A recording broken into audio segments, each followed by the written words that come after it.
Good afternoon, everybody, and welcome to our Ollie U of A speaker series. We're excited to have our guest Elliott West today, and appreciate him participating along with the University of Nebraska Press. While we're in the waiting room, you likely saw our fall program teaser, but our Ollie U of A program has over 200 offerings over 12 weeks this fall. And there's really no better time to join our organization today as registration is underway. And you can learn a lot more about our program on the website ollie.arizona.edu. We'll introduce our guest, Elliott West, who is an alumni distinguished professor of history emeritus at the University of Arkansas. He's a longtime faculty member at the U of A, a different U of A than ours, Arkansas, that is. And my understanding, Elliott, you retired in 2022 after about 42 years of service, and an author of 9 scholarly books, nearly 90 articles and essays on the history of the American West, and has won numerous prizes for research and awards and accolades for his teaching. And today we're excited to talk about his latest book, Continental Reckoning, The American West in the Age of Expansion, on University of Nebraska Press. And speaking of winning awards and accolades, he's been doing quite well. He won the Columbia University's 2024 Bancroft Prize in American History for this book. He was a finalist for the 2024 Pulitzer Prize in History, has won the Spur Award winner as the best Western historical nonfiction of 2024 from the Western Writers of America. And it was also named a best Civil War book of 2023 by Civil War Monitor. So with that, I want to welcome Elliott. Again, just a little housekeeping. We'll take your questions through our chat today. As we go through the presentation, just drop them into the chat if you have thoughts along the way, and then we'll be moderating those after the presentation, and we can bring you on to ask your questions directly. But again, thank you so much, Elliott, and I'm going to turn it over to you from here. Thank you. Thank you, Scott. And thank all of you for tuning in. Thanks for the invitation from Ollie, a wonderful organization. We have our own chapter here at the University of Arkansas that I've worked with for many years, many times. Anyway, it's good to be with you this summer afternoon. The presentation, the title here, as you can see on your screen, The American West and the Making of Modern America.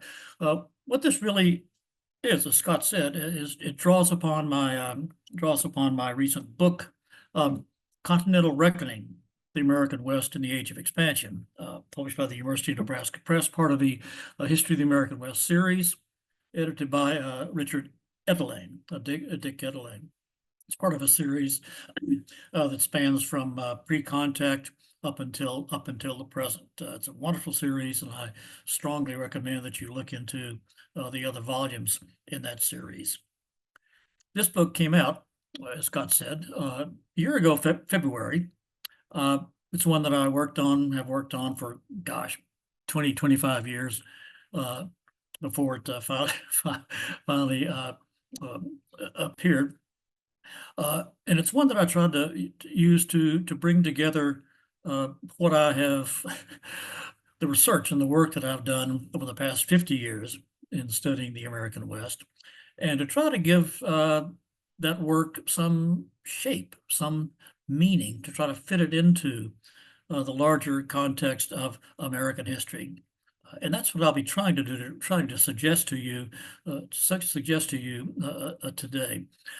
If there's a basic couple of ideas behind the book, theses behind the book, it is, in the first place, that American expansion in the 1840s, and I'll talk about that briefly in a moment, about what we're talking about there, our expansion to the Pacific in the 1840s, and the roughly 30 years or so that followed that, constitute one of the most important, revealing, and consequential episodes in the history of this country.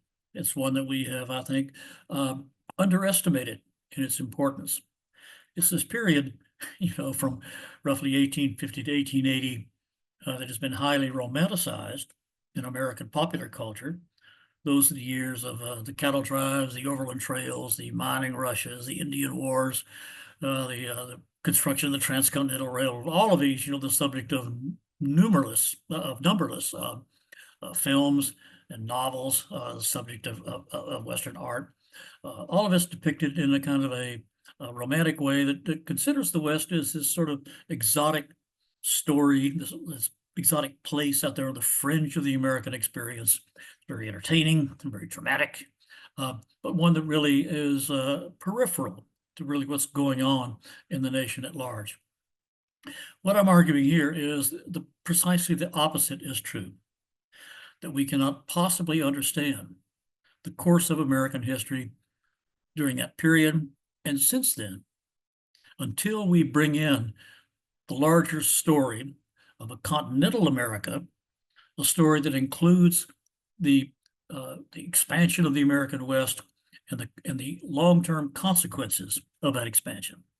And that's what I'll be talking about today. The second point is that it's during these same years, from roughly the middle of the 19th century till close to the end, that we see the narrative, the course of American history shifting in this fundamental way. It moves onto a new course. And that new course would take us into what we call today, think of today, as modern America. The America that we would know in the 20th century and the 21st century. If we were, all of us today, if we were able to step inside a time machine and to twirl the dial backward so that we go back to, say, the 1830s, and then we step out, look around the country, get back in the time machine, twirl it forward. So we're now 1900 or 1910. What we would see is this fundamentally different nation that emerged during those years.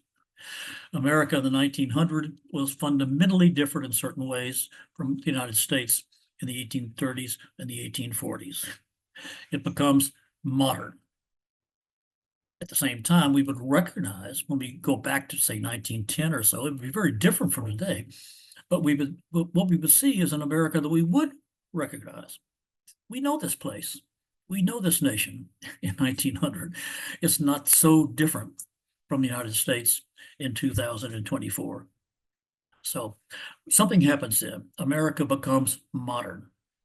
Now, the event that we normally recognize as the key event in this transformation of America into its modern status is the American Civil War.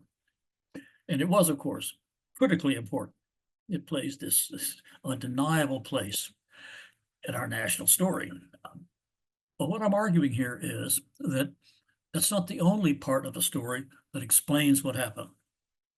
That if we look out west and we look at what the consequences of expansion, I think increasingly you'll become convinced that the events that happened out there were just as important in the long run, just as important in the long run as the American Civil War in the making of a modern America and explaining how we came to be the nation that we are today, the nation that we would be in the 20th and the 21st century.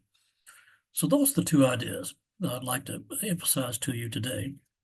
And I'd like to do that by looking at three episodes. First of all, let's look at expansion itself. Between 1845 and 1848, really less than 3 years, the United States added about 1,200,000 square miles to its territory. This map here shows this process. It takes place in three episodes, three great gulps of land.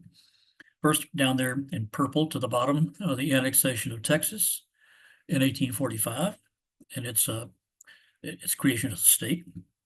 The next year, in 1846, the United States, in a treaty with Great Britain, acquired the Pacific Northwest, the so-called Oregon country, the area up there in the upper left-hand corner, in this sort of a light green, lime-colored place that includes today, what is today Washington and Oregon, Idaho, and part of Montana. And in that same year, 1846, the United States went to war with Mexico, our neighbor to the south, a war that lasted 2 years, 1846 to 1848. At the end of that war, the Treaty of Guadalupe Hidalgo, the United States acquired what's called the Mexican Cession. That is that area to the southwest that you see there. California, Nevada, Utah, Arizona, parts of Colorado and New Mexico, and a little bit of Wyoming up there. Add all those together, and you get 1,200,000 square miles added to this country in less than 3 years. If you want to get a sense of what that was, ask yourself, what would that be like today if we were to add that much territory today to this country over the next comparable period of time? That would mean that looking forward, by January the 7th, 2028, January 7, 2028, the United States would now, expanding to the south, the United States would now include all of Mexico, all of El Salvador, all of Nicaragua, all of Honduras, all of Belize, all of Nicaragua, all of Central America, roughly 1/2 of the country of Colombia. So we'd expand now. This expansion would take us all the way into South America. Now ask yourself, if that should happen, what kind of opportunities would this pose for the United States? How would this change the course of our country over the next 30 years? Incredible opportunities, incredible challenges, incredible difficulties in absorbing that country, integrating it into this country. All of it in less than 3 years. And then think of what happened then over the next 30 years following that. In 1845, when this begins, the West, as this map, this is set in 1844, as this map suggests, this West was a stew of various cultures and peoples, dozens, hundreds of different native tribes, overlapping authorities. It was claimed by 3 different outside nations during this period. It was, a place that fragmented beyond anyone's single source of control. 1845. Move ahead now, 1880. By 1880, that area was now integrated into American life. It was organized politically, integrated in the country politically. It was bound to the country, bound to the rest of the country by new technologies, by new modes of transportation. It was almost totally transformed environmentally. Its economy had come into focus, and that economy also was now integrated into the national economy. It was integrated into a global economy. Its peoples, its cultures have been completely transformed. The native peoples there have been defeated and dispossessed, and hundreds of thousands of new settlers had moved in and had begun to transform it, not just politically and economically, but also socially and culturally. All of this within what is today really 1/2 of a normal lifetime. Now, think when you think of that, and when you think of the implications of that, I think it's not too much a stretch to say that this was one of the most consequential, the most monumental episodes in American history taking place over such a span of time. It was hugely transformative in American life. And as I said a moment ago, it was also critically important in the transformation of American life into what we would call today modern America, the America of the next century and a half. Okay, I'd like to illustrate that by looking at three aspects of that. How the nation was being modernized by the expansion to the West, and the consequences that followed that expansion over the next the 30 years or so after our expansion to the Pacific. Let me begin by what we call today a thought experiment. Thought experiment. Ask yourself, when you think of the term modern America, how would you define it? What exactly is it that sets America of the 20th century apart, of 1900, let's say, apart from the America of the 1820s and the 1830s? When we say that in America modernized, what do we mean? What do we mean? What are the essential basic characteristics that define the America of the modern age? Let me suggest that we can look at three of those possibilities, three of the possible answers, and then when we come up with those three answers, we can ask ourselves, how did westward expansion in the years after expansion help bring that about? Explain what had happened. Okay, number one, I think it's incontestable to say that modern America would be a great economic superpower. And in fact, by the third decade of the 20th century, the United States had emerged by that point as the most powerful economy, not just in the world, but the most powerful economy in the history of the human race. We became the 800-pound gorilla of global economic power, global wealth. And we remain so today. Lots of stuff in the news today about our being challenged by others, especially China, and there's a lot to that. But if you look at the sort of the basic yardstick that economists use to measure these sorts of things, the gross domestic product. The gross domestic product of the United States in 2024 is greater than the GDP of the next three nations in the world combined, China and Germany and Japan. Add them together, and it's still not as much as what we are. We are the great economic superpower today. And that happens, it happens in the early 20th century, and it happens in part because of the Civil War, certainly, but also in a large and unrecognized part with expansion and the development of the West. How did that happen? What are some examples of what was going on out there? Let's begin with what I like to call the great coincidence. The great coincidence. So certainly, I think, in my estimation, the most astonishing coincidence in American history. So I said, those three great gulps of expansion ended with the Treaty of Guadalupe Hidalgo, which gave, at the end of the Mexican War, which gave us the Mexican cession, California and the Southwest. That treaty was negotiated by this man on the left. His name is Nicholas Trist. It was negotiated in a suburb of Mexico City, Guadalupe Hidalgo. This is a cathedral there at this point. That treaty was signed by Trist and by the Mexican counterparts on February the 2nd, 1848. February 2nd, 1848. 9 days before that, on January the 24th, 1848, this man on the left, James Marshall, working for a man named John Sutter on the American River in Northern California, building a mill there, had built a temporary dam to scour out the floor of the river to make way for the dam. Had blown that dam up, and the water had rushed down there.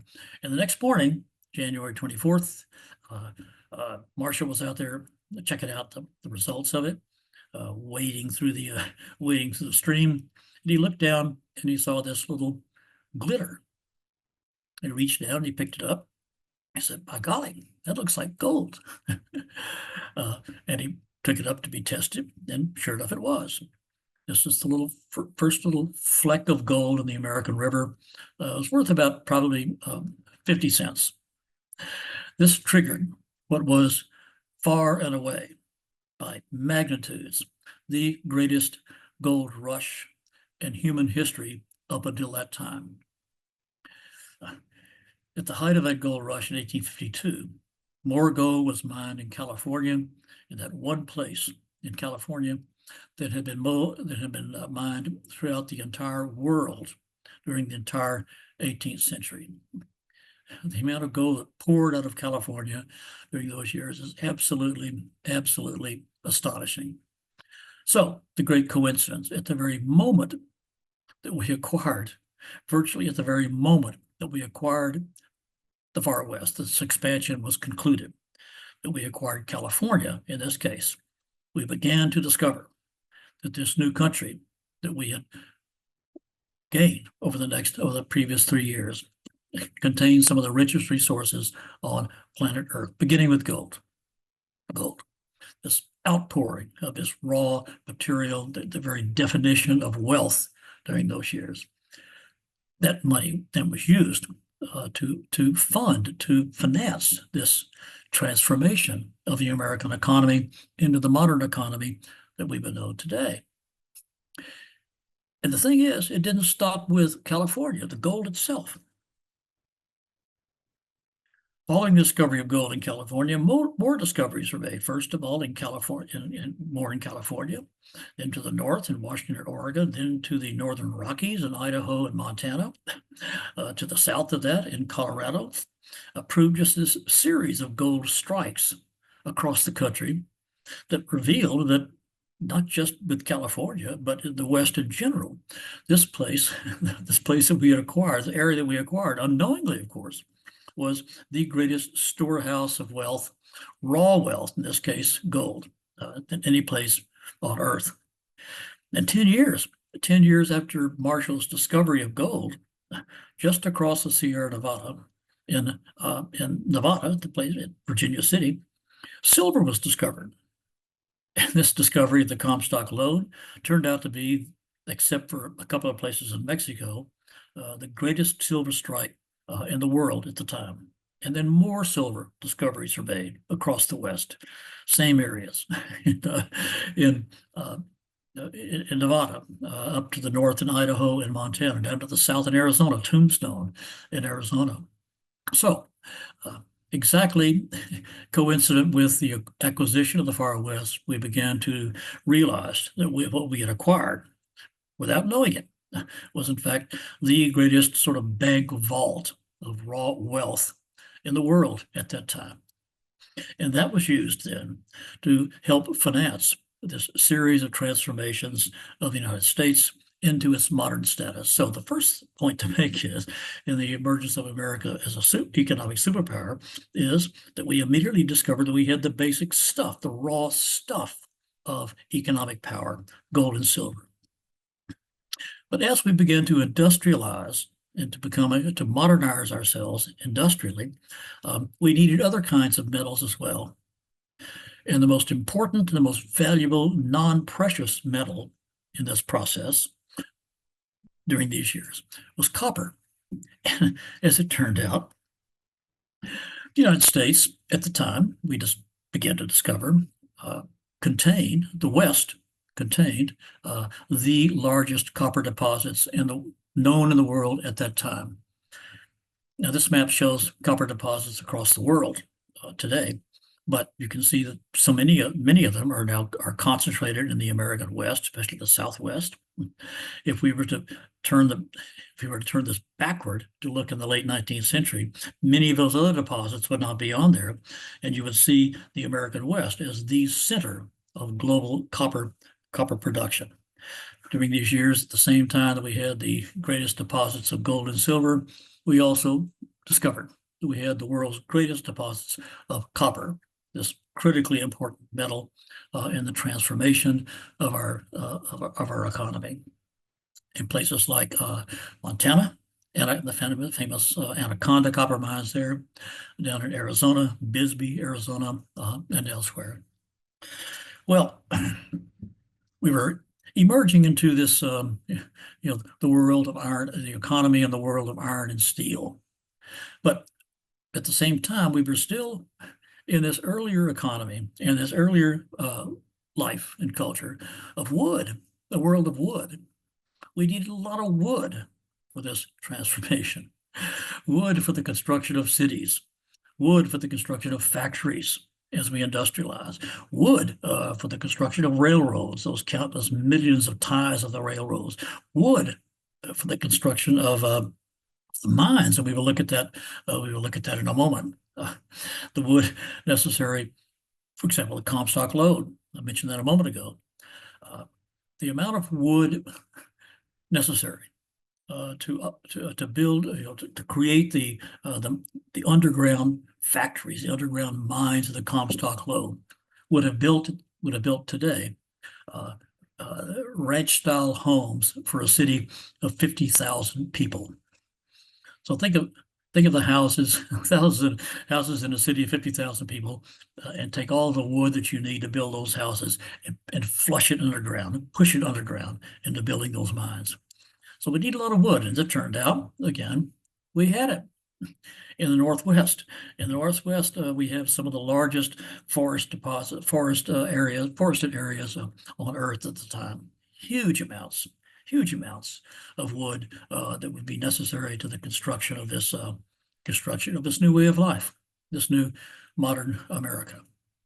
So it was as if, as we began to transform ourselves, which is a process that was very expensive, I mean, unimaginably expensive, and a process that required all kinds of raw materials. If we needed anything, we just looked to the West, and it turned out they were there. The West then would prove this huge treasure house for the production of the raw materials, the basic needs of this new way of life. And it shows up in many unexpected ways that you wouldn't normally expect. For example, we're all aware of the great slaughter of the bison herds of the Great Plains in these years after the Civil War, especially after the 1870s and 1880s. This one of the great examples of environmental misconduct in American or the world history. The destruction of these herds that numbered at their height somewhere in the neighborhood of 20 to 25 million, down to really 1,000 or less. Now, this is the process that had begun a good bit earlier, but it really accelerates after we have a very exact date for this, after the year 1872.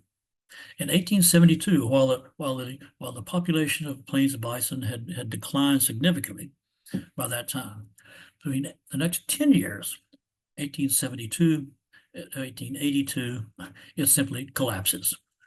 It drops for about an estimated 12 to 15 million buffalo in the plains to around 800. A decline of something like 99.999996%. I figured it out once. Why? Why does that happen? But we all know the images of those sort of blood-soaked hide hunters who are out there scouring the plains, or killing the bison by their hundreds. But that begs the question: why are they doing that? Why are they doing that? What's the need? What's the demand? And why then? Why then? Why does this sudden onset come in 1872? Well, the reason is factories. Factories. As America industrialized, and hundreds of these factories are being built across the country, here and also in England and in Europe, there was this great need for leather. Now, this was before any sort of synthetic materials, rubber and the rest of it. Leather was needed for what is now supplied by these other synthetics. Leather for the belts of machines like you see here in this slide. Leather for the gaskets in these factories. Leather for other things that they need here in this great retooling of the American economy. Up until then, the leather had been supplied by cattle, especially by cattle in Argentina. But the demand was so great that the supply in Argentina and elsewhere in this country was rapidly collapsing. So there was a worldwide leather shortage in this country as we industrialized during these years.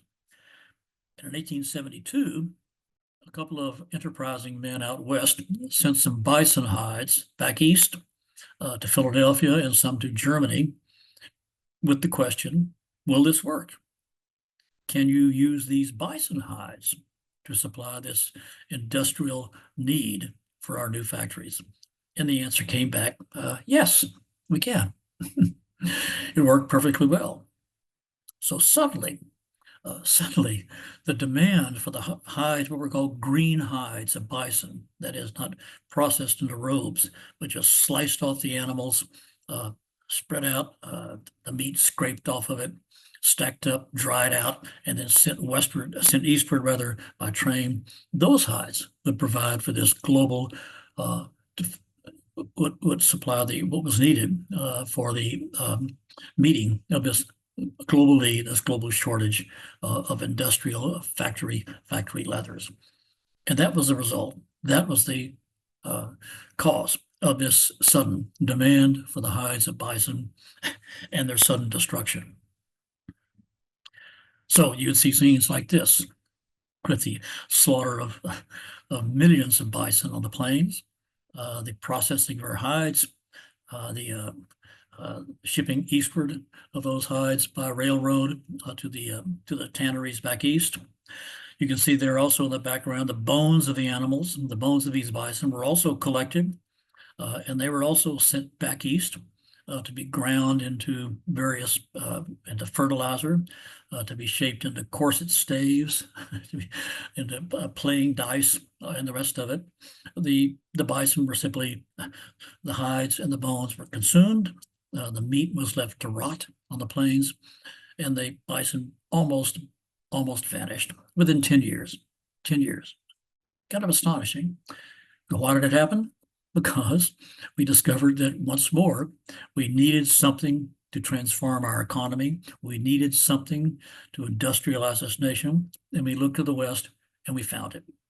We found it. Unfortunately, of course, for the bison, and of course, for the native peoples who relied upon the bison for their own economy, their support. So it just happens over and over and over again.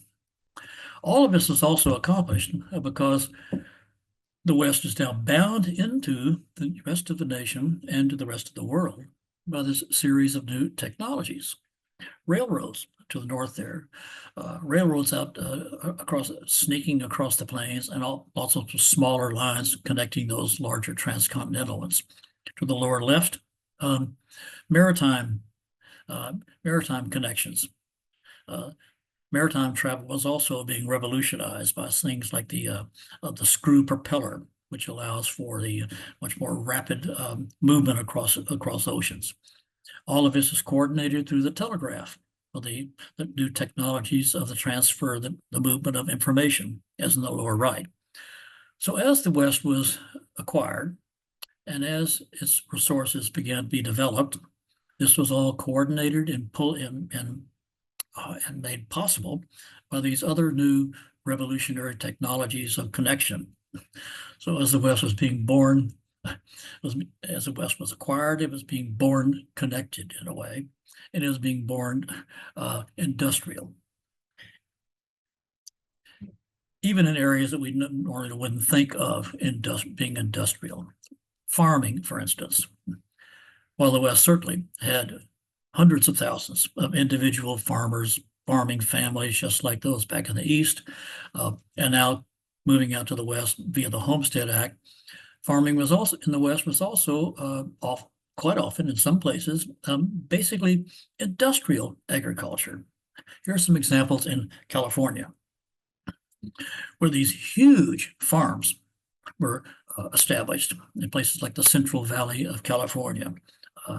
Farms of tens of thousands of acres, operated by the most modern industrial agricultural machinery, processed in places like this, as you can see, by modern technologies, shipped out by these modern methods of shipping out of San Francisco, supplying Asia, supplying Europe.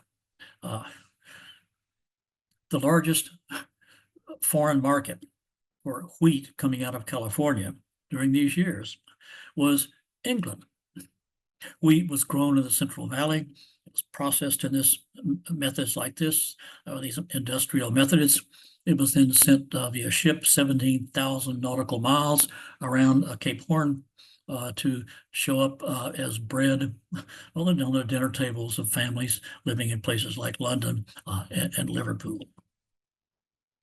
And you see these kinds of industrial farms appearing across the country as well. Here's one. These are called bonanza farms. This one appeared. This was in North Dakota. Gigantic agricultural enterprises. You can see that it's being done by modern industrial technologies. It's being done by wage labor.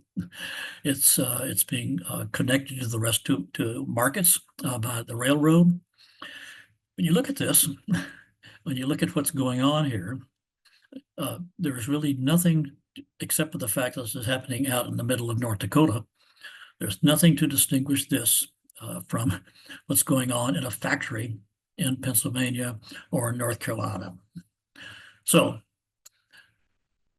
if modern America is characterized, if nothing else, by being this economic superpower, we can look back to the latter part of the 19th century, and we can look to the West and to expansion and its consequences as one of the most important factors in this transformation, this shift of the American economy into its modern industrial superpower status. The West helped make America this economic behemoth that it is today. Point one. Second, when we think of modern America, what else do we think of? What else? How else would we define it? One of the ways, I think, when you think about it, that would characterize that way is we are also, I think, again, without question, the world's greatest scientific power. We are the greatest, we are, without question, the leader in modern scientific research, global scientific research, in field after field after field. If you use something as basic a measurement as winners of the Nobel Prize in various sciences, and again, you rank the United States against other nations, we are once again far ahead of everybody else. We are the center. We are the center of global scientific research today. How did that happen? As with our economic transformation, this transformation begins in the latter part of the 19th century, I think. And if you look at it more closely, it's illustrated again and again and again in the West. Something, frankly, that surprised me in my research for this book. I don't normally think of the West in these years. I think of cowboys and Indians. I think of the other sorts of images, but I don't think of the West as a scientific laboratory. But in fact, that's precisely what it was. It's during these years, globally, that modern science takes these huge leaps forward in field after field after field after field. These fundamental breakthroughs are made, fundamental discoveries are made in all kinds of areas of modern science. And if you look at each one, you will find more often than not that the West is the center of this global attention. The West in these years was arguably the world's great scientific laboratory. Well, I can illustrate that in various ways. We could look at many different areas of science, in geology, for example, in areas like meteorology, in areas like epidemiology, the studies of disease. In all of those, you can look to the West to see where these great discoveries and these advances are being made. I'm going to focus on one of them. It was one of the most active areas of scientific research at that time, and that was paleontology. Paleontology, that is the search for the literal unearthing of remains, of fossil remains of ancient life, and the attempt to try to fit that into a larger scheme of the evolution of life, of the development of life over the millions of years of the past.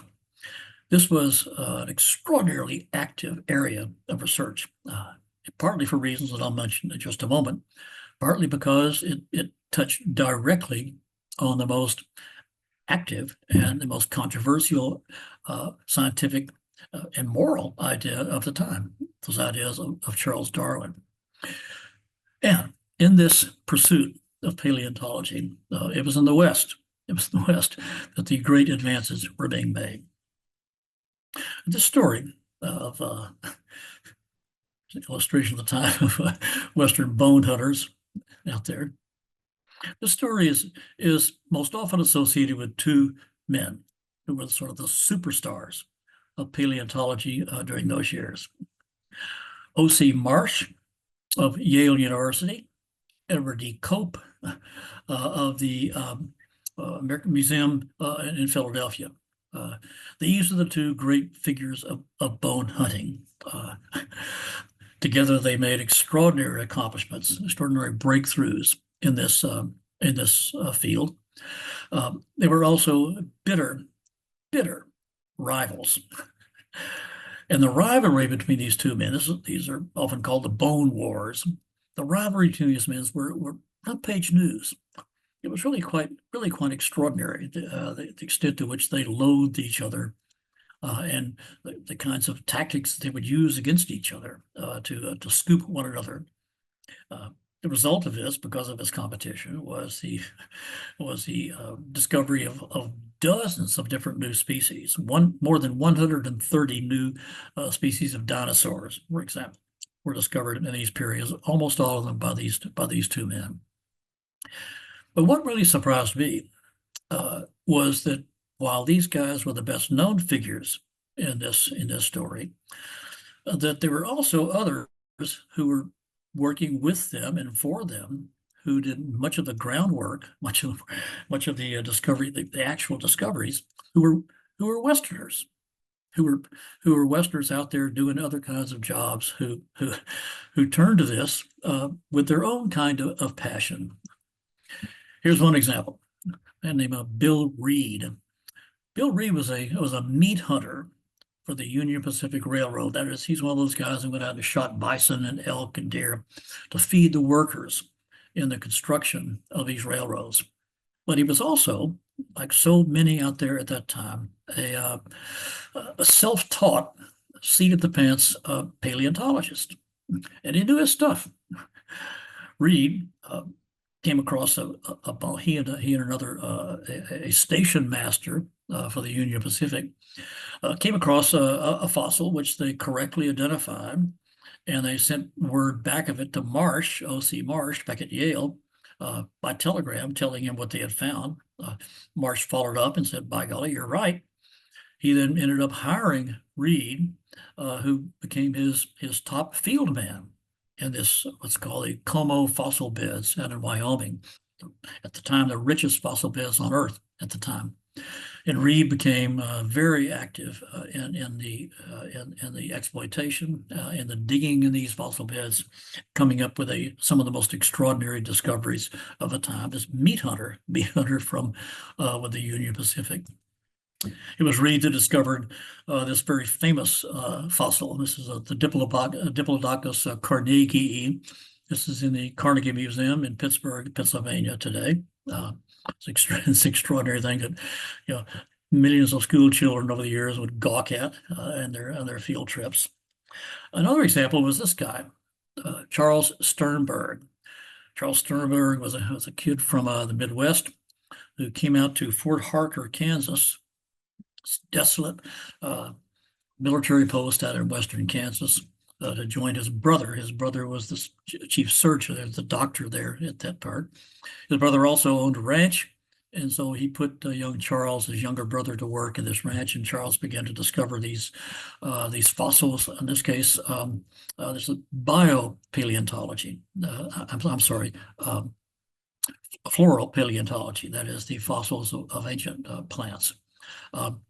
And he developed this passion for that. He just went on to the collective of animal fossils, and he became one of the great paleontologists of the entire era of the 19th century and into the 20th century. This is a Triceratops. If you've ever been to the London Museum of Natural History, you'll see this. This was discovered by Charles Sternberg, this ranch kid, and starting as a ranch kid out in western Kansas, discovered this, and it ended up in this one of the world's great museums. So this combination of these wealthy, well-funded outsiders like Marsh and Cope, and this army of Western paleontologists began to make these extraordinary discoveries. They were especially important because they spoke directly, as I mentioned a moment ago, they spoke directly to what was the hottest and the most controversial idea of the day, and that is the ideas of evolution by natural selection by Charles Darwin, that was turning the world, the intellectual world and the cultural world upside down during those times.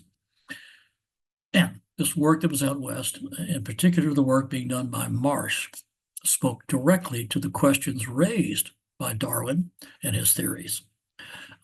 Darwin conceived of this is a well-known illustration of this great tree of life, how all species, present and past, are descended from previous species, have evolved from previous species by this process of natural selection. But there were critics, of course, still are, and these critics would ask certain questions. For example, Darwin argued that if you look at any modern animal today, you should be able to trace its lineage back over time to earlier animals, all the way back to others that are quite unlike it. Well, his critics said, well, that's interesting, but prove it. Can you show examples, fossilized examples of this evolution, of this step-by-step development, leading up to any species that we have today? And so Marsh said, yeah, I can. Here he is. We'll see Marsh there in the center in the back. These were some of his Yale grad students. He would go out with every summer out to the West to collect these specimens. And Marsh showed incontestably this step-by-step development of evolution of a species based upon the horse, the modern horse, Equus caballos. And he did it by collecting and piecing together, like links in a chain, the bones, fossilized bone remains of horse toes evolving into horse hooves. You can see here at the beginning, the earliest down there at the bottom, up to the top, Equus, how this three-toed animal developed into this modern animal with a hoof that we see today. And he fit those together into this classic sort of evolutionary bush, beginning with a Hyracotherium there at the bottom, about 50 million years ago, ending up with Equus caballos there at the top. And when you look at this evidence that he had, it's really almost impossible to argue against him. This is a very clear demonstration of what the critics of Darwin were calling for. So, can you give us the proof of this evolution of this particular species, of any particular species? And they asked Darwin, and Marsh answered, yes, here's an example of it. Other critics said, they took on another point of Darwin. Darwin said, if you trace an animal like the horse back through time, where it came from, and you follow the other branches of this evolutionary bush, this tree, you'll see you should be able to see, Darwin said, that something like a horse is related to other kinds of animals that seem entirely different today. They're first and second and third and fourth cousins to all kinds of other animals. For example, bears, Darwin said, are related to whales. Okay, the critics said, prove it. So Marsh did. He did it. He did it again by looking at. So this is what he showed with the horse. He did it in this study, Odontornithes, published around 1880. Odontornithes was a study from the Great Plains, and it was a study of birds, ancient birds. And what he was showing here in this study was exactly as Darwin had speculated, that birds are related to reptiles, and they descended from dinosaurs. So dinosaurs, as they evolved, as they changed, went in different branches. Some of those branches led to things like snakes and crocodiles. Other of those branches led to other things like birds. Birds. And he did it by the study of particular characteristics of these ancient birds. In particular, their bones, showing that the bones of these birds were quite clearly related to the later bones of other modern reptiles, and also of this was sort of the superstar. This was the great hit of this study, Hesperornis regalis. This was a large, about a 6-foot tall aquatic bird that swam like a penguin through these ancient seas. And he looked at the bones of this bird and found that they were quite clearly related to those of later reptiles. And in particular, he looked at the head of this bird. And he found that this bird, looking at the beak of this bird, this is a bird with a beak like a modern bird, but with teeth as well. A toothed bird, a toothed bird, showing here that it showed all kinds of characteristics, binding it to back at the time to ancient dinosaurs, binding it today to modern reptiles like those of crocodiles. Hesperornis regalis, that translates as the royal bird of the West. So, just as you can look up to the upper left-hand corner and see how Marsh showed how the horse evolved out of earlier specific species, so you can look over to the right of that tree, and you can see how he showed how something like flamingos and penguins up there at the end of the branch are distant cousins to things like Tyrannosaurus rex and rattlesnakes. Kind of amazing.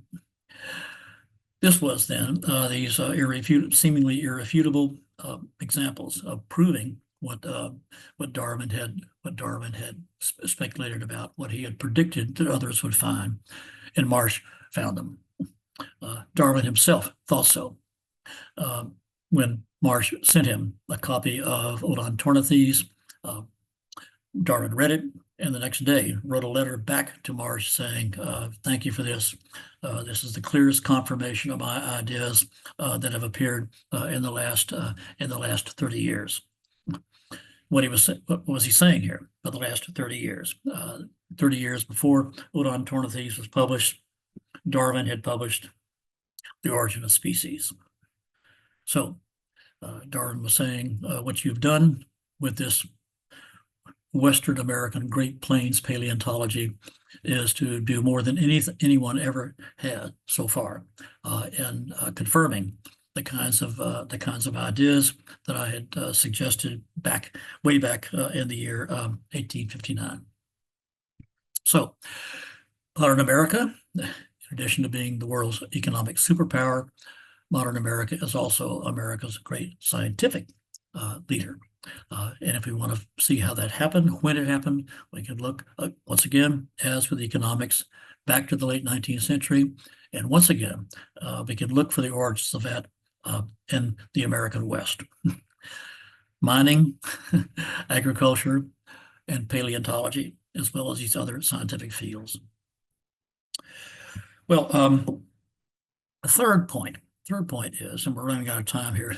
Third point is modern America. America is also modern because what we have seen is this steadily expanding citizenship, steadily expanding embrace of American, of what it means to be an American.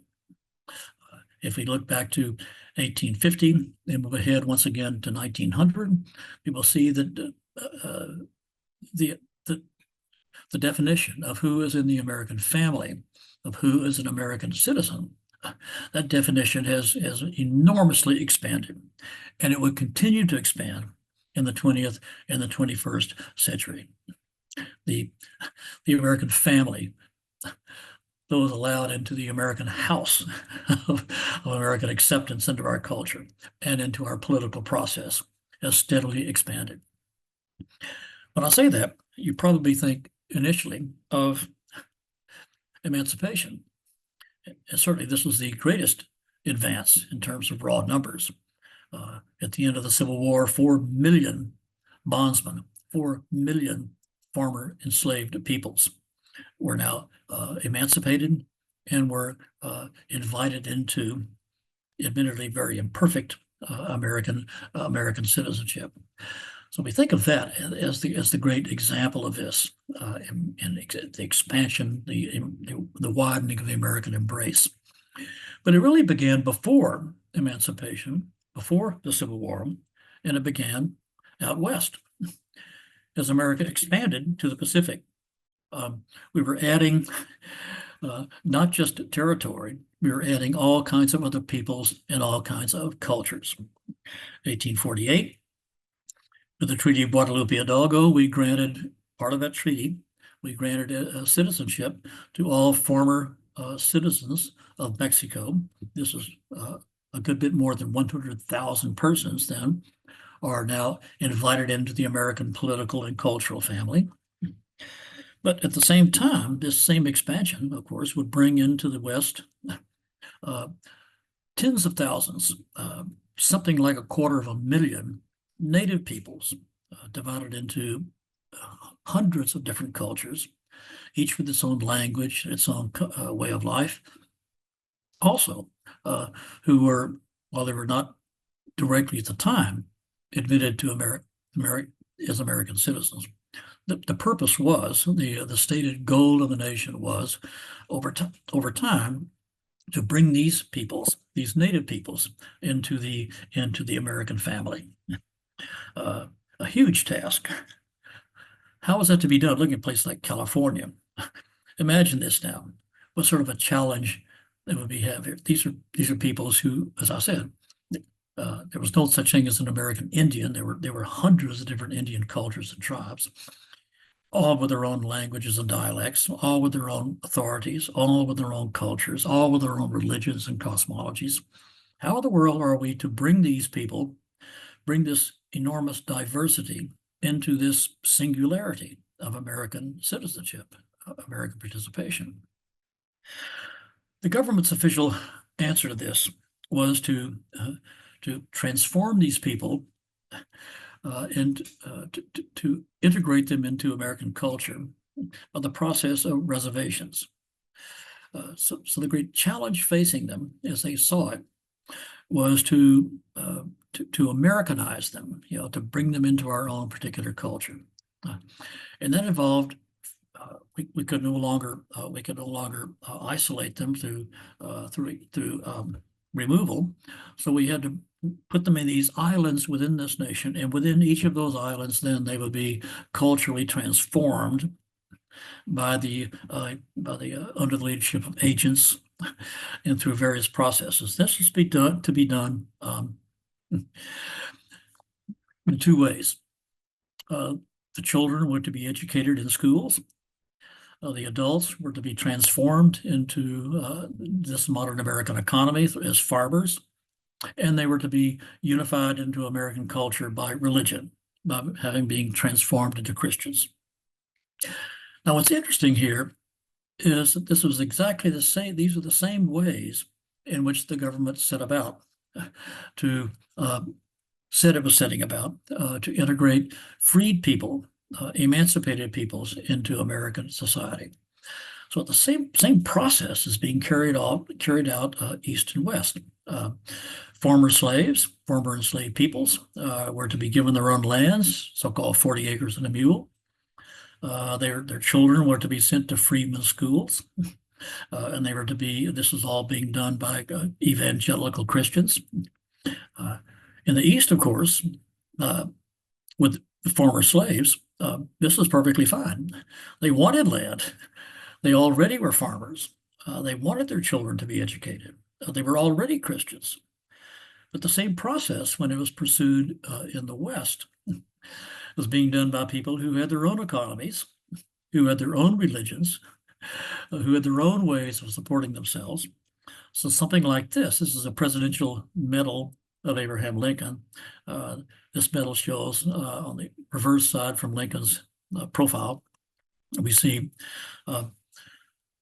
this government idea being enacted. You can see the Indian on the forefront there with his classic Sioux headdress, farming the land. You see the church in the center in the background. You see children happily playing in front of a schoolhouse there. They're playing baseball, of all things. So this was the goal. But of course, it was never successful, because in the first place, it met the resistance of Native peoples, quite understandably. This is an incredibly arrogant policy, telling the Indians whom they should be, and of course, it just didn't. It didn't work in many ways. Having the Indians trying to farm areas that had never been farmed before and never should be farmed. So it was not a failure. It was a failure. The process, the policy was, but the point is, this is the way of the government was to meet this challenge of integrating these people into American life. But as is also true in the East, as was also true when formerly enslaved people were freed and were being brought into the economy, this was in the West. This was met by fierce resistance from Westerners. There was the outright attempts at genocidal attempts to destroy Indian peoples in California. Now, the term genocide has been thrown around far too easily, but there were places in the West where this was absolutely the case. And the prime example is that in California, where there were concerted efforts funded by the government to destroy these people, to eradicate Indian peoples, to open up these mining areas. So the federal government said, okay, we've got to make these people part of our family. And people like those in California said, no, we'll destroy them because we want what they have, we want their land, and we want what is on and is under the land. That is the gold and the silver there. You can see the result of this. The Indian population in California dropped from about 150,000 estimated in 1848 by 90%, close to 90%. Over the next half a century. Same thing will be done among Hispanics, as the former Mexican citizens were admitted into American citizenship by the government. Those on the ground fiercely resisted this in many cases, and often violently, including by lynching. When we think of lynching in the United States, we think primarily of the lynching of Black people in the Southeast.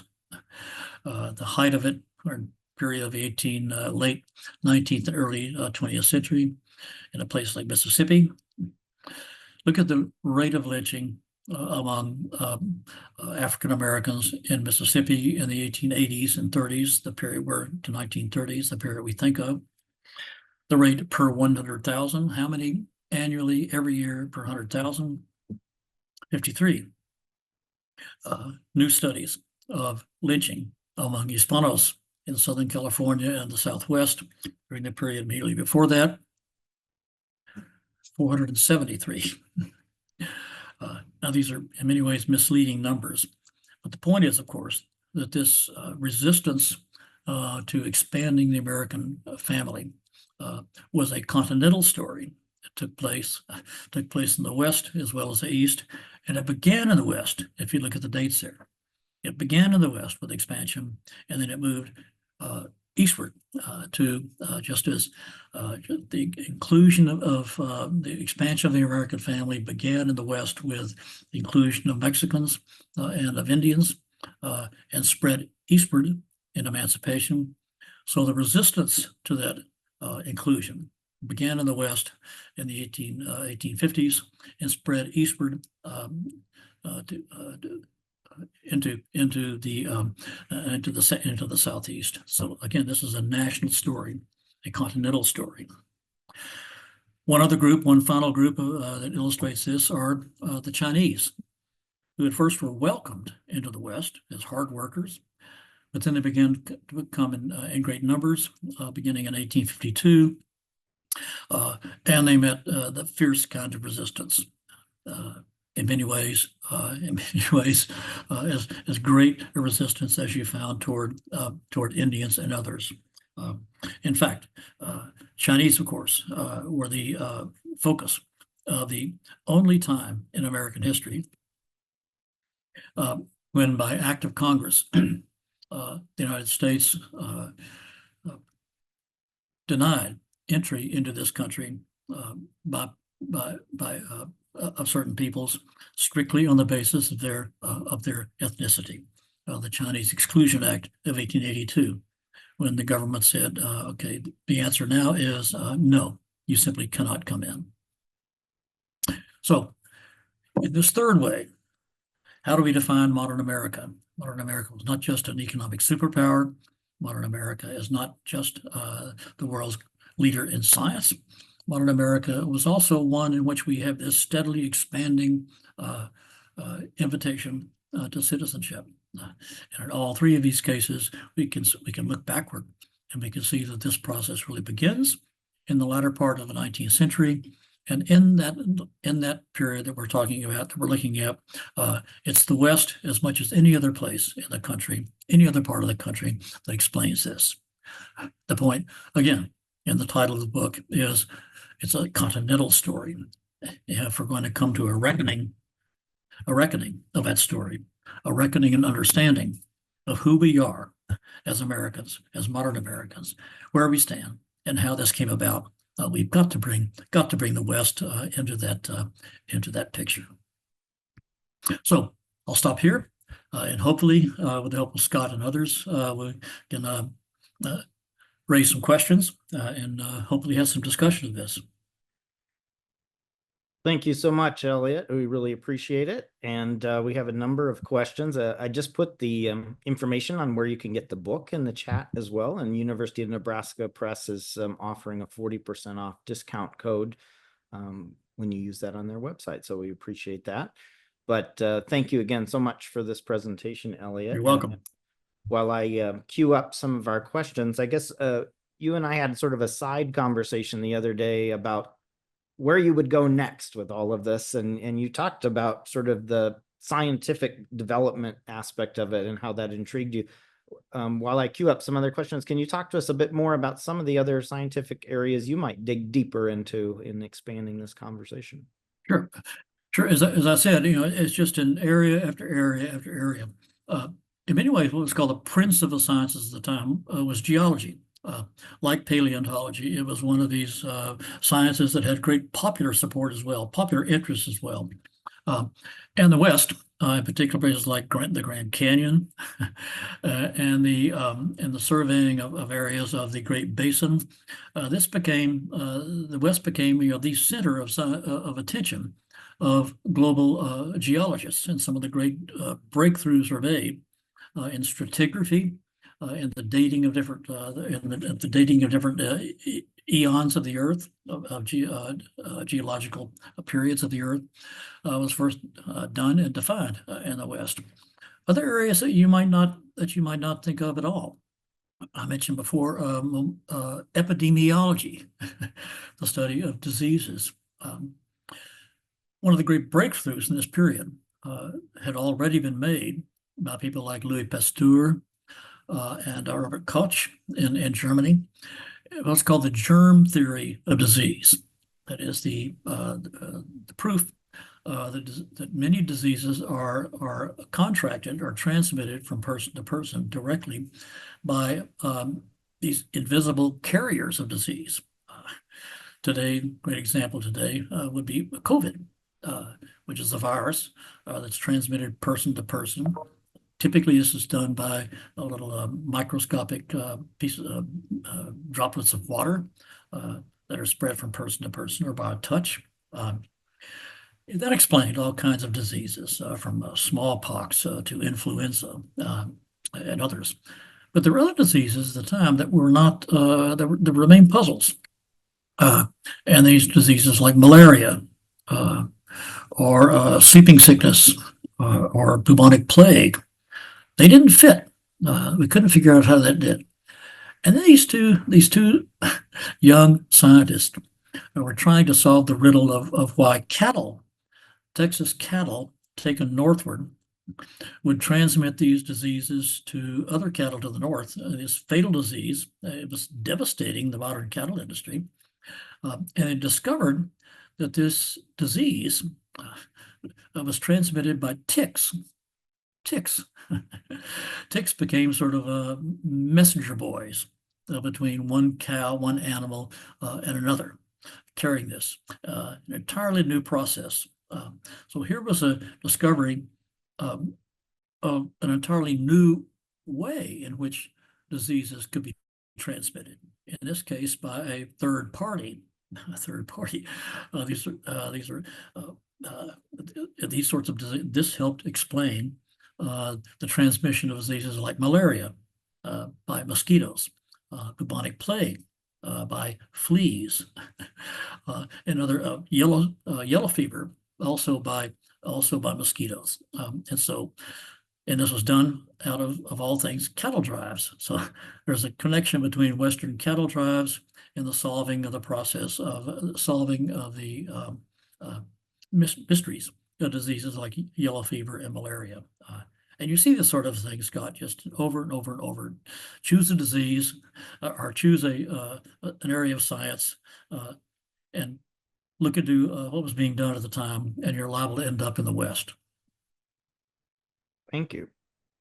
So in looking through the questions, there's a lot of people really talking about the cost of all of this expansion, and I guess a big part of the reckoning, I assume. Deborah Hufford, if you would like to unmute yourself, I know you had several comments, and you're feel free to take on any one of those that you'd like to add. I'm going to ask you to unmute, and you should be able to come on with your audio. Great.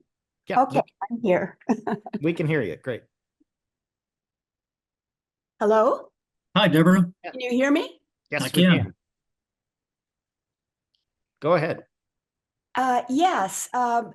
Mr. West, I'm just a huge fan of you and have many of your books. And I also have used them, especially this one, The Last Indian War, the Nez Perce story, as one of my main references, along with Jerome Green and Joseph Alvin. Joseph, yeah. Yes. At any rate, I have several questions, but I'll just ask you one. Do you feel that the expansion of the American West fostered the unique American zeitgeist of rugged individualism and American exceptionalism, and also America's modern obsession still with firearms? Well, Deborah, thanks for the question. Also, thanks for the kind words about some of my other work. this whole idea of westward expansion and individualism is easily exaggerated and overdone. So much of the key to success in expansion, if you were moving west, whether it was as a farmer, as a settler, or a miner or whatever, in so many ways, a key to, if you're going to succeed, a key to that was cooperation, working with others. In many ways, westward expansion was fostered less a sense of individualism than a sense of communalism, people working together as not just as families, obviously, but also as collections of families, as communities. Look at something like a wagon train. A wagon train was a great cooperative enterprise. Any of these businesses that I was talking about during the presentation, something like mining, that's basically a big business. So I think the idea of westward expansion, the frontier, and individualism is probably more a product of a popular culture, of a matter of what we would like to have, like the West to have been, if we would like the result of the expansion to have been, rather than what was in fact the case. Thank you. Does that get it? Does it get at your question, Deborah? Yes, it's very, very interesting. Thank you so much. You're welcome. Our next question comes from Paul Luca. Paul, if you'd like to unmute yourself, you can ask your question. I have just unmuted myself. You're good. I'm going on your term coincidence. My question is, could there be some association with the large amount of fossils discovered in the West, along with the large amount of the precious metals, gold, silver, copper, that probably originated from deep within the Earth, geologically speaking? They both seem to be centered in the western half of the continent. Now, that doesn't have much to do with the expansion part of it, but it just seems, why everything's over there? And has there been any scientific looking into this, or am I just kind of getting carried away with this coincidental thing?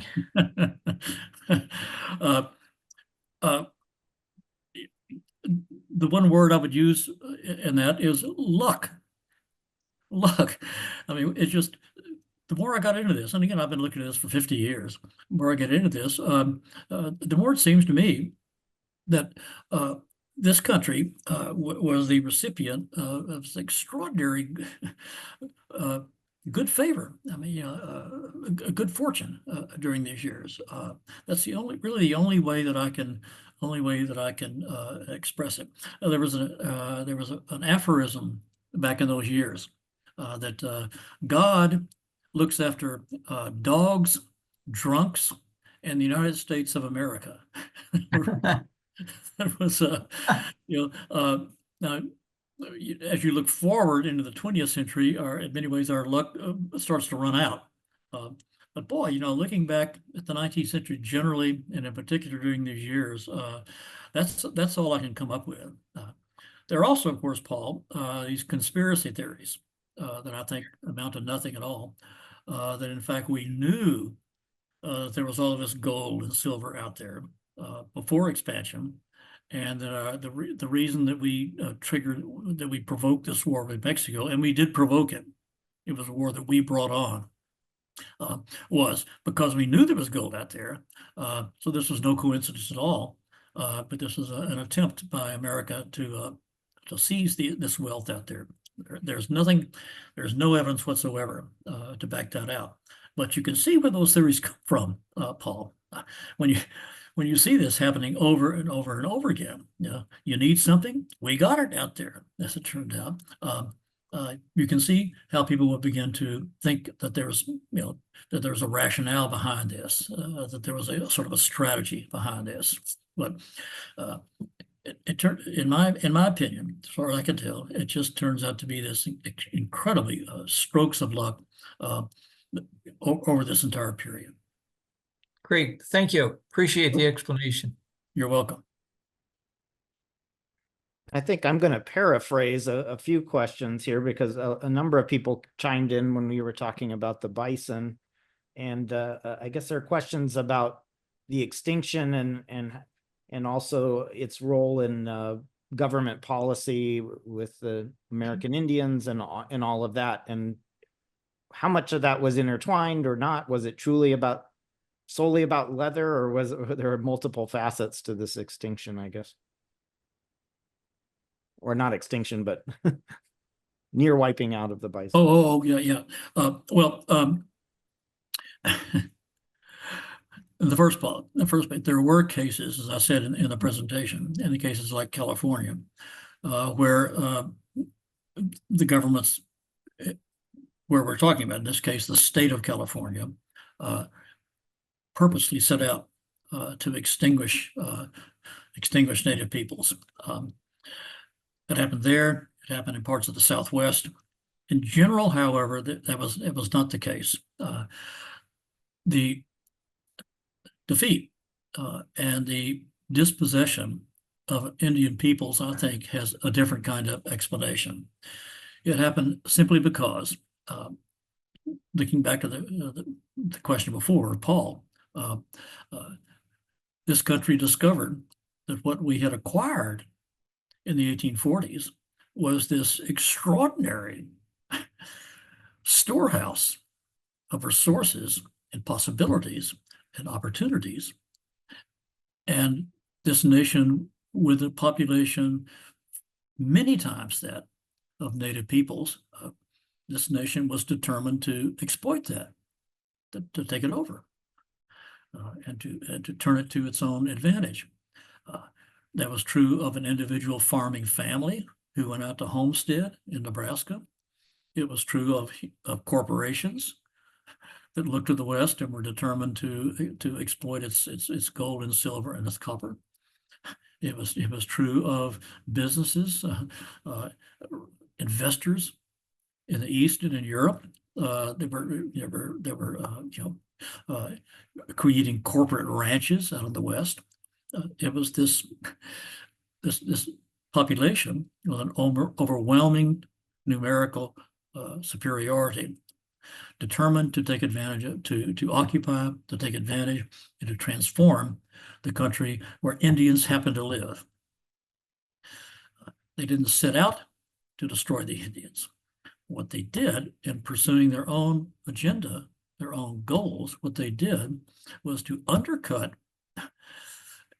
and to make impossible Indians' ability to continue the way of life as they had. And the natural consequence of that, in part, was a catastrophic decline in population. Now, that said, to me, in many ways, the most astonishing, most remarkable point of Native American history was, taking it a step beyond that, was survival. That they were able to survive, not just physically, but above all, what's really remarkable, to survive culturally, to keep their way of life alive. We have this pernicious impression, myth of the vanishing American, that Indians that they just went away, poof. No, they adapted. This extraordinary resilience, physical and cultural and social resilience, adapted to their situation and continued to pursue their own way of life. So that today, there are hundreds of native cultures in this country today, and many of them in the West. So in a way, to me, the most remarkable thing is that they're there today, that they are here, and that they're continuing to pursue their own cultures and their way of life. But to get back to the original question, no, with the exception of places like California, it was not a case of setting out to destroy Indians. It was a case of transforming the country, of making the country over into something that could not allow Native peoples to continue to live as they had before. Our next question comes from Dana Salby. Dana, if you'd like to unmute yourself, and I think she has a good point to make about the role of religion, I guess, in the expansion of the West. Go ahead, Dana. Yes, it's Dana Hobie, but thank you. I've lived Uh-huh. in Utah all my life, and the Mormon pioneers were a really important part of that expansion that came west because of religious freedom they were looking for. In 1847, they arrived in Salt Lake, where I live. And that was, they did a lot of building and studying and set up a university the minute they got here. And, you know, things that were really important to most of the stuff you're talking about. But there was also kind of a big thing that happened near Salt Lake, just north in Ogden, Utah, where the railroads finally connected from one ocean to the other. And that became the commerce part of how things could move back and forth, changed forever, as you were saying. And so I just felt like Utah was a big part of that. And I haven't read your book, I'm sorry to say, but wondering if those two pieces came into your book. Oh, well, yeah, if I understand your points and your questions, Dana, absolutely. One of the draws of the West was not just the economic opportunity, which I was talking about before, but the fact is that there were those most obvious, of course. Example of this were Mormons, people of the Latter-day Saints, who saw the West as this kind of a blank slate in which they could create religious societies and religious cultures. According to their own designs. Mormons, of course, have been terribly oppressed and physically attacked in the East, and so they saw the West, in this case, the Great Basin, as a place where they could withdraw and to build and to create their own particular society based upon the religious principles and religious structure that they care to. But the Mormons are just one example of others. There were all kinds of, any number of religious communes in the West, other religious societies and cultures that were established out there. And as I think you're also suggesting in your comments, these means of transportation allowed for them to do just that. I wish I'd had more chance to look into that in the book. In fact, I had to cut out a good bit of information on religion, religious groups, but it was a critically important part of the story, including some that you might not expect. There were a good number in the Great Plains, again, of Jewish communes, Jewish societies, immigration societies that were formed to provide for the resettlement of Jewish immigrants coming in especially from Eastern Europe, like Poland and Russia, to send them out to the Great Plains to settle out there. I found one example of, we all know, of course, about sod houses out on the Great Plains. I found one case of a sod synagogue, out on the Great Plains. And there were many important Jewish figures in the establishment of early political organizations, and especially of mercantile organizations. It's a very rich history then in the West of Jewish Americans in the West that we wouldn't normally think of that, expect of that, but it's there because the West represented religious opportunity as well as economic opportunity. Yes, thank you. Does that get to your question, Dina? Yes, thank you. Our next question comes from Ann Price. If you'd like to unmute yourself, go ahead. Yes, I was thinking that the Civil War may not have occurred without the expansion in the West, because it gave more territory to non-slave states. What would you remark about that, please? Of course, it is absolutely true, Anne. Expansion was, in fact, proved to be the trigger of the coming of the Civil War, exactly because the acquisition of new land and the immediate discovery of its wealth meant that the West became the great prize for each of these two increasingly hostile regions of the West, the Northeast and the North-South, and the Northeast and the Southeast, as they competed with one another, focusing, of course, on the question of slavery.